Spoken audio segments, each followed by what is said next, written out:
Welcome dear students, once again। आज हम बात करेंगे मौर्यकालीन प्रशासनिक व्यवस्था की, जिसके अंदर सबसे पहले बात करेंगे केंद्रीय प्रशासन। मौर्यकाल के अंदर सबसे पहले ही भारत के अंदर प्रथम बार केंद्रीकृत शासन व्यवस्था की स्थापना हुई, और जिसके अंदर जो शासन व्यवस्था थी एक राज्य के 7 अंग माने जाते थे। कौटिल्य ने अपनी एक पुस्तक लिखी है अर्थशास्त्र, जिसके अंदर राजनीतिक सिद्धांतों के बारे में उल्लेख किया है।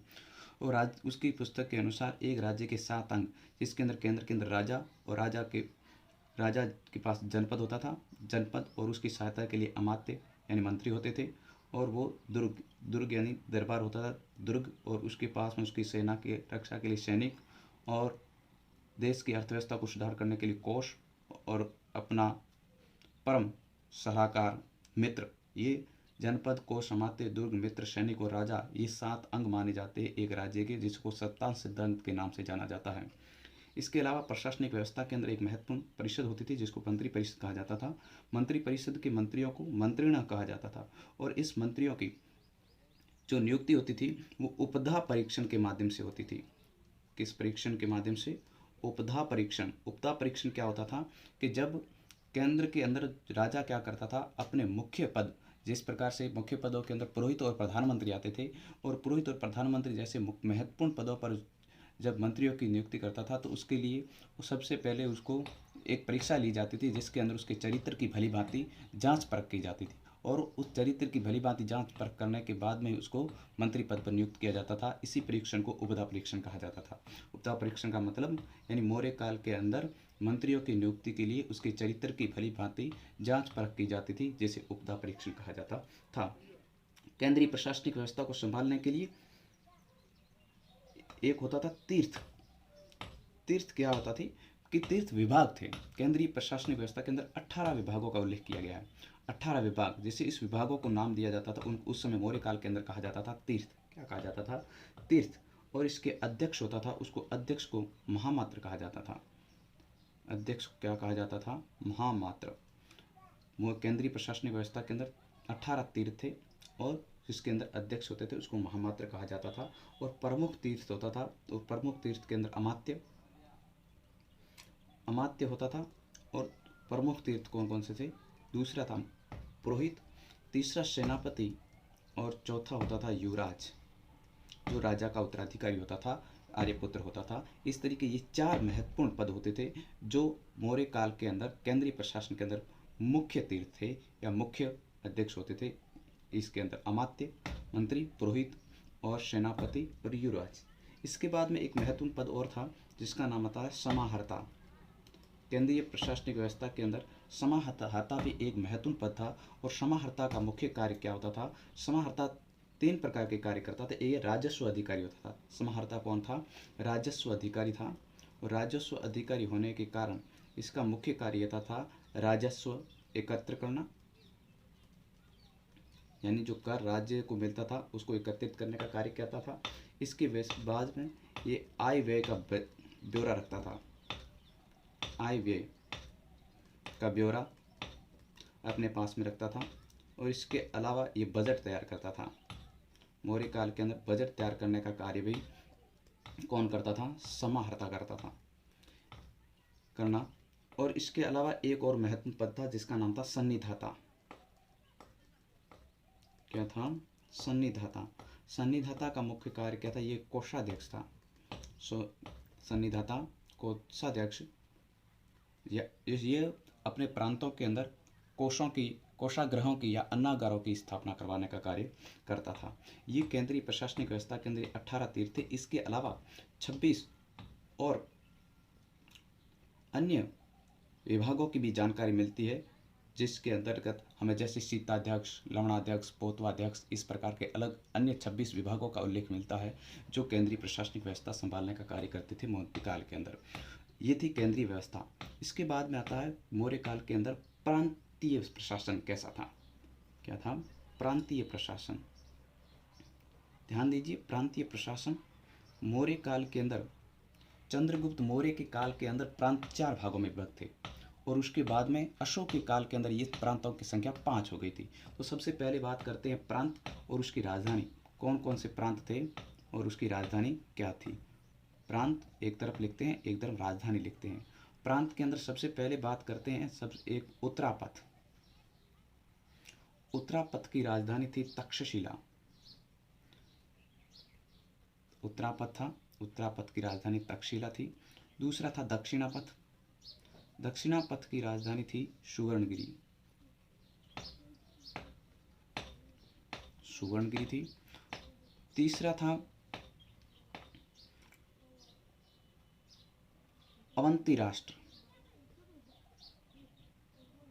अवंती राष्ट्र, अवंती राष्ट्र की राजधानी थी उज्जयिनी। उज्जयिनी थी अवंती राष्ट्र की। चौथा राष्ट्र प्राची, या इसको मध्य देश भी कहा जाता है, मध्य देश। इसकी राजधानी थी पाटलिपुत्र। प्राची, मध्य देश, पाटलिपुत्र। और पांचवा जो अशोक के काल में जो राज्य बना वो था कलिंग। ये कलिंग प्रांत था जिसकी राजधानी थी तोसली। इस तरीके से मौर्य काल के अंदर पूरा मौर्य साम्राज्य था जो 5 प्रांतों के अंदर विभाजित था। इस प्रांत को चक्र कहा जाता था। और उसके बाद में ये चंद्रगुप्त मौर्य के काल में ये 4 प्रांत थे और अशोक के काल में 5वां प्रांत जुड़ गया, कलिंग। ध्यान दीजिए, कलिंग जो इसके अशोक के काल का एक महत्वपूर्ण प्रांत था, क्योंकि अशोक का जो राज्याभिषेक हुआ था, अशोक 273 ईस्वी के अंदर मगध के सिंहासन पर आरूढ़ हो गया था।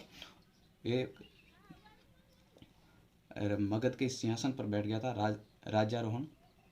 लेकिन इसका विधिवत रूप से जो राज्यारोहण हुआ था 269 ईस्वी में।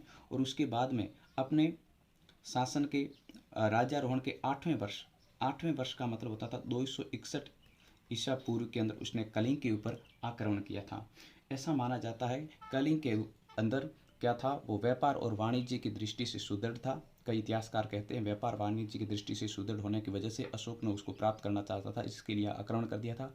और कुछ इतिहासकार ऐसे कहते हैं कि यहाँ पर कलिंग के अंदर हाथी बहुत अधिक थे और इसी हाथियों को प्राप्त करने के उद्देश्य से वो उसने कलिंग के ऊपर आक्रमण किया था। मौर्यकालीन जो साम्राज्य था वो अलग अलग हिस्सों के अंदर विभाजित था। जिस तरीके हम बात करते हैं मौर्यकालीन साम्राज्य किस तरीके से विभाजित था। सबसे ऊपर था साम्राज्य, साम्राज्य के नीचे अंग होता था। साम्राज्य किसमें विभाजित था, प्रांतों में। साम्राज्य प्रांत में विभाजित था और प्रांतों का विभाजन किसमें किया गया था, विषय में किया गया था, जिसको आहार भी कहा जाता था। विषय यहाँ आहार, और इसका विषय का और विभाजन किया गया था। और विषय किसमें विभाजित था, विषय विभाजित था स्थानीय में। किसमें था, स्थानीय में। और स्थानीय का विभाजन किया गया था द्रोणमुख में। द्रोणमुख का विभाजन खारवटिक में किया गया था। खारवटिक का विभाजन संग्रहण में किया गया था। और संग्रहण के नीचे होती थी इकाई जिसको कहा जाता था ग्राम। इस तरीके से ये मौर्यकालीन संपूर्ण साम्राज्य अपने स्तर दर स्तर अलग अलग श्रेणियों के अंदर विभाजित था। यानी प्रशासन की सबसे छोटी इकाई होती थी ग्राम, ग्राम को मिलकर के संग्रहण, संग्रहण से ऊपर खारवटिक, खारवटिक से ऊपर द्रोणमुख, द्रोणमुख के स्थानीय, उसके ऊपर विषय, प्रांत और साम्राज्य बनता था। साम्राज्य का जो अधिकारी होता था मुख्य वो राजा होता था। प्रांत का जो अधिकारी होता था वो राजकुमार होता था, यानी युवराज, या इसको आर्यपुत्र भी कहा जाता था। और विषय का जो मुख्य अधिकारी होता था उसको विषयपति कहा जाता था। ये स्थानीय होता था, ये 800 गांवों का समूह था। 800 ग्रामों का समूह होता था, वो स्थानीय कहलाता था। द्रोणमुख ये 400 ग्रामों का समूह होता था। 400 गांवों का समूह द्रोणमुख होता था। और इसके बाद में 200 ग्रामों का समूह होता था, उसको खारवटिक होता था। और संग्रहण 100 गांवों का समूह संग्रहण होता था। और सबसे नीचे ग्राम जो प्रशासन की सबसे छोटी इकाई होती थी। यहाँ पर एक स्थानिक नामक बात करते हैं, एक यहाँ पर एक स्थानिक नाम कुछ हम बात करते हैं। यहाँ पर जो मुख्य राज्य के प्रांतीय प्रशासनिक व्यवस्था को संभालने के लिए कुछ अधिकारी हुआ करते थे, उस अधिकारियों की बात करते हैं। तो यहाँ पर मैं बात करता हूँ एक स्थानिक की। स्थानिक कौन होता था, ध्यान दीजिए। स्थानिक एक जिले का प्रशासनिक अधिकारी होता था। जिले का प्रशासनिक अधिकारी होता था, जो ये स्थानिक इस समाहर्ता के अधीन कार्य करता था। किसके अधीन कार्य करता था, स्थानिक नामक एक प्रांतीय प्रशासनिक व्यवस्था संभालने के लिए जिले के अंदर एक प्रशासनिक अधिकारी होता था जो समाहर्ता के अधीन रहकर के कार्य करता था। एक और पद मिलता है, एक गोप। गोप होता था, गोप के अंतर्गत 10 गांव आते थे। 10 गांवों के ऊपर एक गोप होता था। इसके अलावा एक पद आता है जिसका नाम प्रदेष्ट्री। प्रदेष्ट्री प्रदेष्ट्री के अंत होता था, जो क्या करता था, स्थानीय गोप और ग्राम, इनके जो अधिकारी होते थे उनके कामों की जांच करता था। प्रदेष्ट्री का मुख्य काम क्या था, स्थानिक गोप तथा ग्राम के जो उच्च अधिकारी होते थे, उच्च अधिकारियों के कार्यों की जांच करना, इसका मुख्य कार्य होता था। ये थे इस तरीके से ये प्रांतीय व्यवस्था, 5 प्रांत थे जिसका नाम उत्तरापथ, राजधानी तक्षशिला, दक्षिणापथ सुवर्णगिरी, अवंती राष्ट्र उज्जैनी, प्राची मध्य देश जिसकी राजधानी पाटलिपुत्र थी, कलिंग की राजधानी तोषली थी। इस तरीके से अशोक का राज्यारोहण, अशोक जो मगध के सिंहासन पर बैठा था 273 ईस्वी के अंदर, लेकिन उसका विधिवत रूप से जो राज्याभिषेक हुआ था, वो राज्याभिषेक 269 ईसा पूर्व के अंदर हुआ था। और अपने राज्याभिषेक के 8वें वर्ष यानी 261 ईसा पूर्व के अंदर उसने कलिंग के ऊपर आक्रमण करता है। और उस आक्रमण करने के बाद में इसके अंदर कई सारे 1 लाख के लगभग लोग मारे जाते हैं और 1.5 लाख के लोग लगभग बंदी बना दिए जाते हैं। उसके बाद में कलिंग, इस अशोक का हृदय परिवर्तित हो जाता है और वहाँ पर अपने हथियार को त्याग देता है और धम्म की घोषित करता है और अपने धम्म युद्ध को घोषित करता है। और उसके बाद में वो कभी युद्ध नहीं करने का प्रण लेता है। इस प्रकार से हमने इस अपने मौर्यकालीन साम्राज्य को विभक्त किया। किस तरीके से विभाजित था साम्राज्य, सबसे बड़ा महत्वपूर्ण इकाई, सबसे बड़ी इकाई थी। उसका विभाजन प्रांतों में, प्रांत विषय में, विषय स्थानीय में, स्थानीय द्रोणमुख है, द्रोणमुख खारोटिक संग्रहण, और सबसे निचली इकाई ग्राम में विभक्त था। साम्राज्य का मुख्य अधिकारी राजा होता था, प्रांत का अधिकारी राजकुमार या आर्यपुत्र होता था, विषय का अधिकारी विषयपति होता था। स्थानीय 800 गांवों का समूह होता था, द्रोणमुख 400 गांवों का, खारोटिक 200 गांवों का और संग्रहण 100 गांवों का समूह होता था। इस प्रकार से ये तो प्रांतीय व्यवस्था हमने रखी। इसके बाद में एक नगर प्रशासन।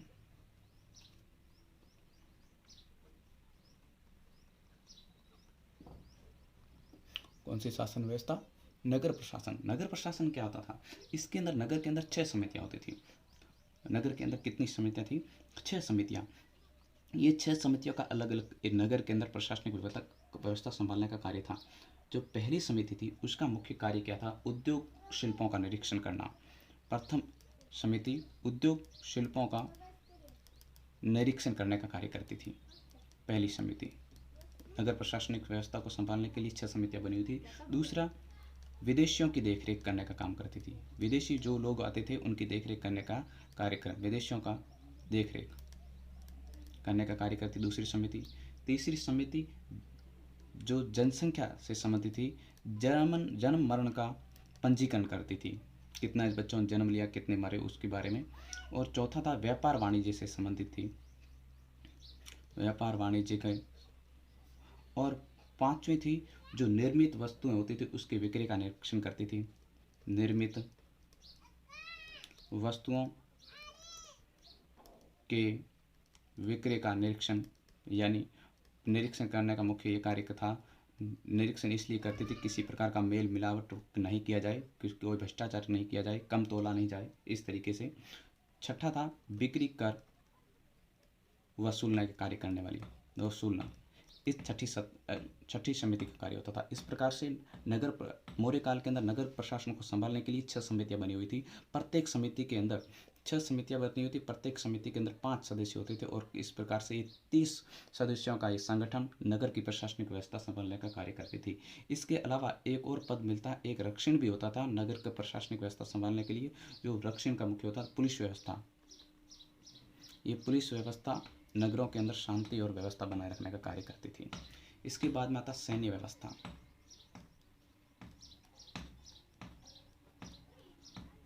मौर्य काल की सैन्य व्यवस्था। मौर्य काल के अंदर सैन्य व्यवस्था संभालने के लिए भी 6 समितियां बनी हुई थी और प्रत्येक समिति के अंदर 5 सदस्य होते थे।